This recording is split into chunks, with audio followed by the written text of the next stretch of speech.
Hi friends, ఈరోజు మనం పద్మపురాణంలోని భగవద్గీత స్వరూపాన్ని తెలుసుకుందామా.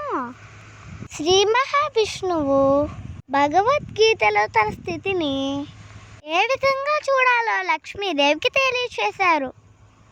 మొదటి 5 అధ్యాయాలు 5 ముఖాలుగా, తర్వాత 10 అధ్యాయాలు 10 భుజాలుగా, 16వ అధ్యాయము ఉదరముగా, 17 మరియు 18 అధ్యాయాలు 2 పాదములుగా తెలియచేశారు. ఈ విధముగా 18 అధ్యాయాలని నా ఈశ్వరీయ మూర్తిగా తెలుసుకున్నంత చాతనే మహాపాపాలు నశిస్తాయి. మనం మళ్ళీ ఇంకో వీడియోలో కలుసుకుందాము. Bye friends.